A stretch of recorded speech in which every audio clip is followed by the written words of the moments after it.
Good evening, friends. It is December the 8th, 2024, and Damascus has fallen, as we've already talked about. And these are some images from this particular video, the prophecy of Damascus, the heap of ruins city. And in reality, that's exactly what it's become. All on the outskirts of Damascus, all the suburbs and surrounding areas, this is what they look like. This is from the 11 years plus war that's been going on that ISIS, an Israeli-backed militant group, has been fighting there. It is truly biblical prophecy being fulfilled here in modern times there. And that's what I wanted you to be able to see. It is a ruinous heap. It's no longer the way it used to be. And that's just quite sad to see that type of thing there. As the scripture says, Damascus is taken away from being a city, and it shall be a ruinous heap. The cities of Aurora are forsaken, they shall be for flocks, which shall lie down, and none shall make them afraid. The fortress also shall cease from Ephraim, and the kingdom from Damascus. And that's another very sad thing I want to share with you, the fortress that ceases for Ephraim.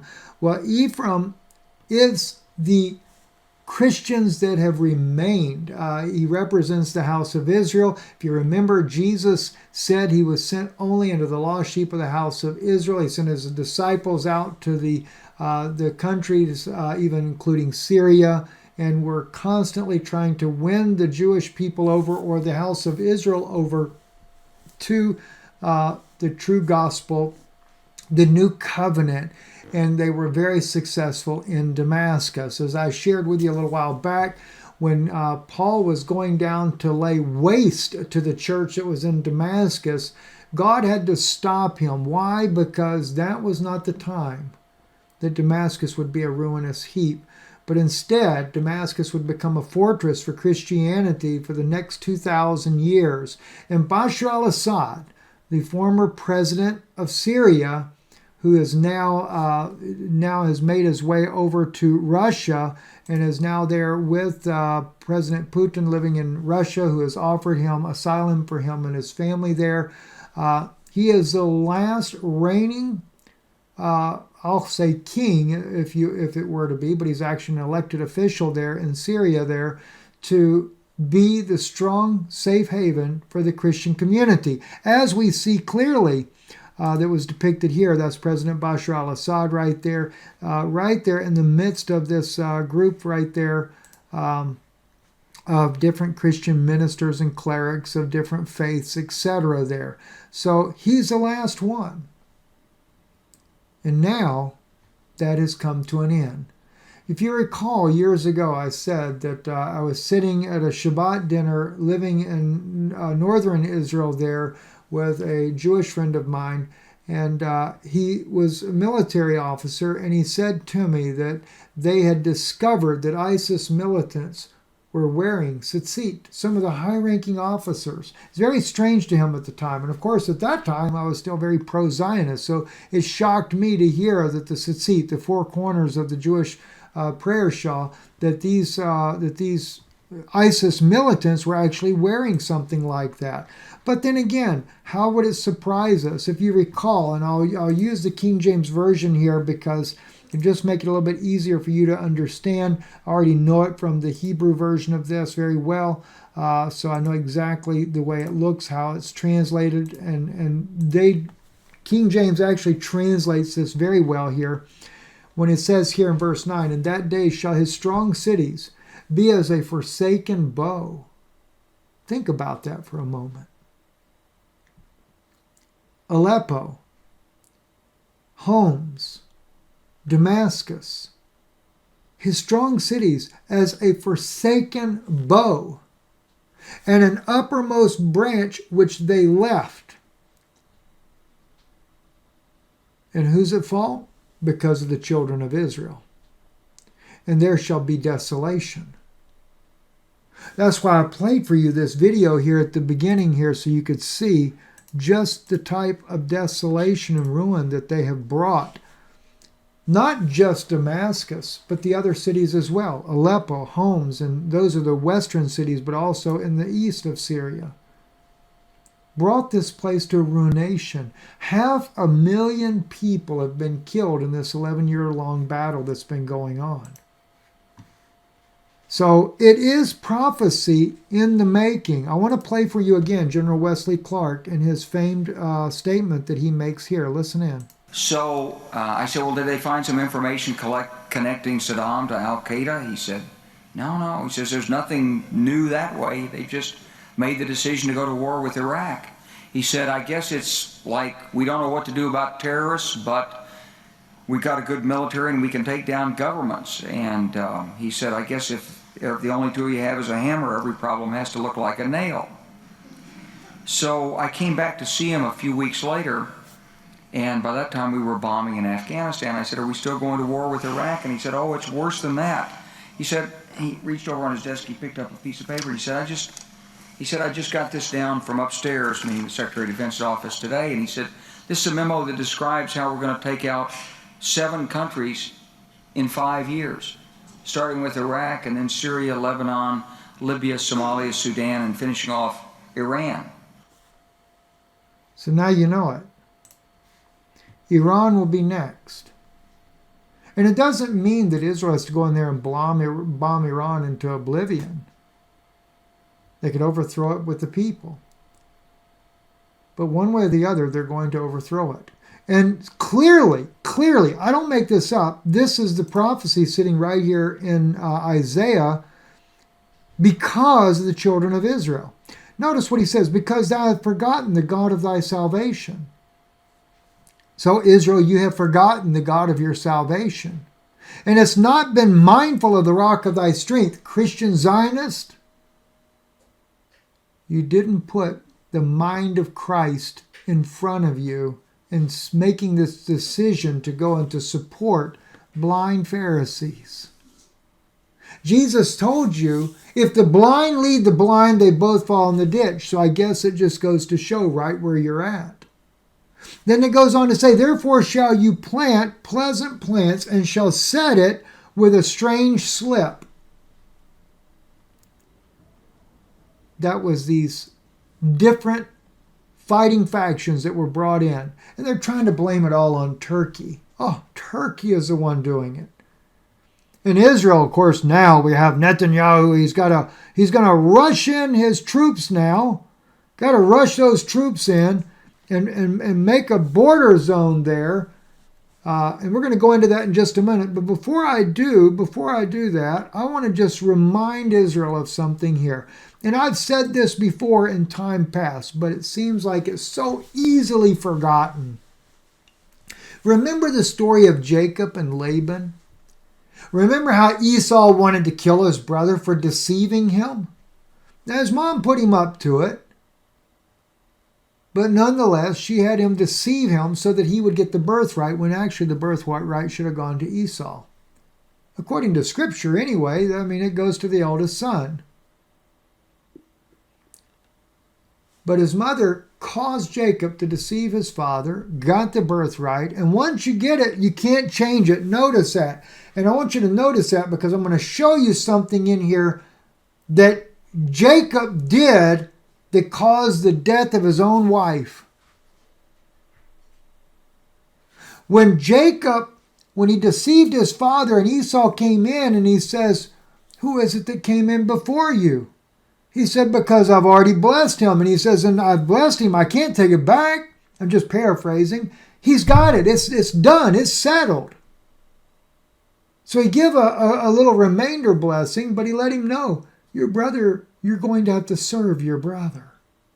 That's how powerful his words were because he was Isaac. Now Jacob goes. His mother sends him into Syria. Rachel, to her brother, to Laban's house. He falls in love immediately with Rachel. And he's willing to serve Laban for 7 years to get her hand. Now Laban kind of tricks him. Gives him Leah instead of Rachel. And he ends up having to serve 7 more years to be able to still get Rachel. But he ends up serving a total of 20 years. 14 years for his 2 daughters. and then another 6 years for the cattle and stuff that he would earn in his, by the way, very deceptive practices. This is why when God says, when he flees at night because he could see that Laban's countenance had changed towards him. And I'm not saying that Laban was a great guy either, but Laban, by the way, was a Syrian. Yeah. So what does that mean? Isaac's wife, Rebekah, was a Syrian as well. And Laban had double-crossed Jacob as well. And of course, Jacob double-crossed him. And on his way back, he's going to overtake him and give him a good whooping, no doubt. But God meets him in a dream and says, do not speak neither evil nor good towards Jacob. Why did God say don't speak evil or good? Because God knew too that Jacob had kind of deceived his father-in-law to get all of his wealth. But he was still bearing the promise going forward that it'd be through his lineage that Christ would come. Now, in that, I want to bring something out to you. A couple of things here. One, Rachel, the one that he loved the most, had stolen her father's gods, and she had them in the saddle of the camel. And when her father was accusing Jacob of stealing his gods, false idols that is, he's searching everywhere trying to find it, because Jacob said, and Jacob made a very bad statement. He said, whoever you find it with, let them die. Just like Isaac. He said, whatever I said is going to happen, because whatever I bless will be blessed. Whatever I curse is going to be cursed. Jacob indirectly shortened his own wife's life by making that statement. But that's not what I want to talk about, as much as I want to talk about the covenant that was between them.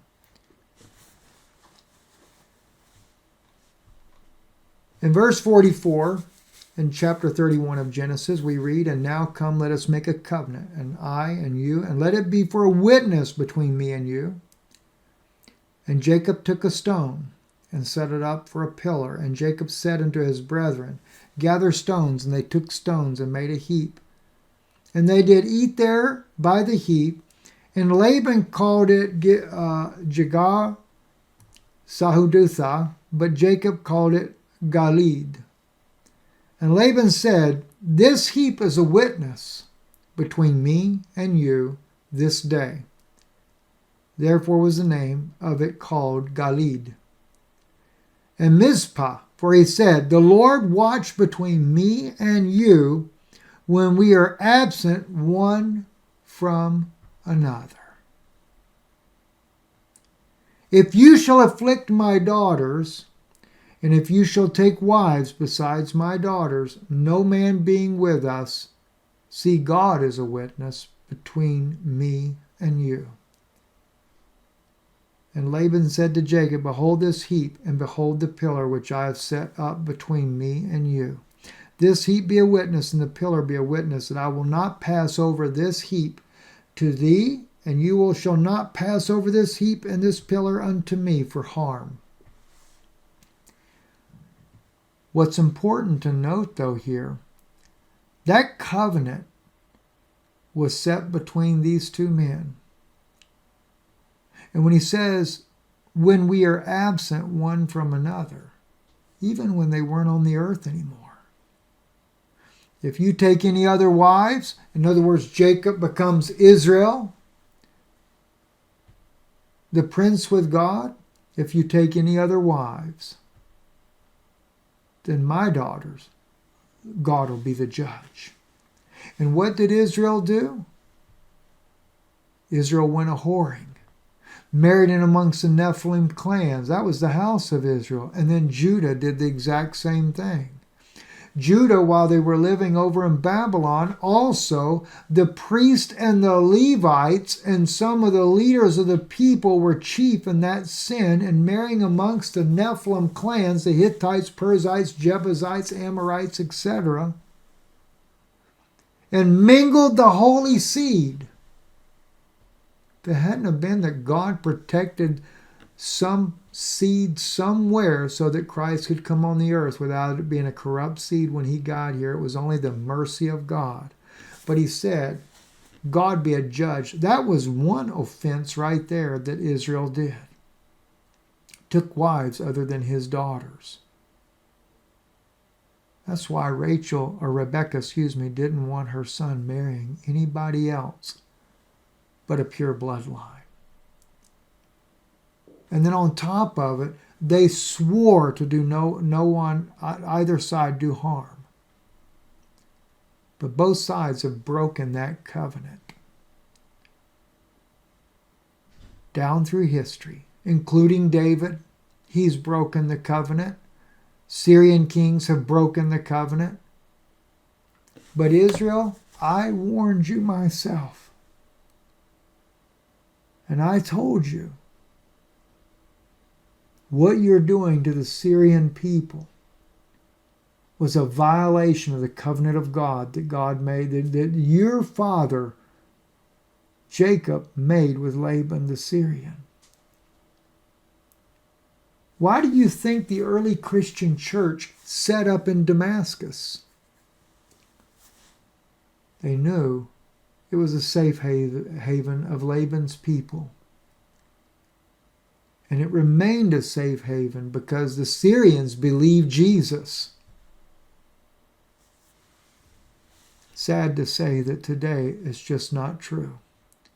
And both Israel and Zionist Christians have sold out the Syrian Christians and the Syrian people to bloodshed. So, with that being said, I want you to see a little bit about what Netanyahu is doing now. Israeli forces push into a buffer zone inside of Syria, right? Reportedly warned rebel forces not to cross the Alpha line. I want to show you where the Alpha line is. I want to show you. Now, Israel says it's temporary. It's not temporary. This is the Alpha Tona right here. Okay? So, in other words, anywhere in this whole region here, larger than the Golan Heights itself that was taken back during the 70, I forget what year, 73 war, I believe it was. Now they're taking an even larger area. The Alpha line. No end of violations has Netanyahu done in the Middle East. But I wanted you to see that, and I wanted you to see exactly what it means as well. Anyway, I'll be getting back to Patreon again very soon for those of you that are listening there. A very interesting article just came out about a small planet having water on it there. But not on Patreon, but I will be getting back to that series as well that we're doing on JFK assassination. One thing I do want to share with you, though, those of you that are interested or have had an interest in Lifewave, this here is Dr. Teslaa. He was on with us tonight, and he gave an amazing testimony about a 16-year-old cat. Dr. Teslaa is a 40-year veterinarian. He is a scientist as well. He's participated in case studies as well. Has got one of the best practices in California. In fact, the only clinic, I believe, in California that has nearly no issues with thyroidism because of some of the things that he's done. But he got a new patient in, and I want you to hear this testimony. Him using X39 from Lifewave on his patients there. Beautiful, beautiful testimony, because a lot of people are asking about animals, and other than AccuLife, there's no official information on the animals. Of course, David Schmidt has said that they have used animals in case studies because you can use it exactly the same way as you do humans, 12 hours on, 12 hours off. But I figured I'd just share with you real quick this clip here. And if you'd like to talk to Dr. Teslaa specifically because of animals, I can put you in touch with him. You can email us at benoonx39@gmail.com, and I'll connect the two of you together. And of course, you can always order from us as well, or we can connect you with Dr. Teslaa to talk to him about maybe the issues that you have with your own pets. Listen to this here. That's beautiful testimony. I've got a hyperthyroid cat. This is about a 16-year-old cat. And some of the case studies showed responsiveness to adenomas. Those are benign glandular tumors. Adenoma, Adenoma. So basically, we need to understand that cancer is a metabolic disease. It's not a genetic disease. There are genetic mutations that occur, but it's a metabolic disease. Anyway, one of the bad diseases that cats get is hyperthyroidism. Their thyroids become overactive. They develop benign thyroid tumors, so their thyroids kick out excess thyroid. And I wanted to try to test the theory on whether the X39 would work on a feline adenoma, thyroid adenoma.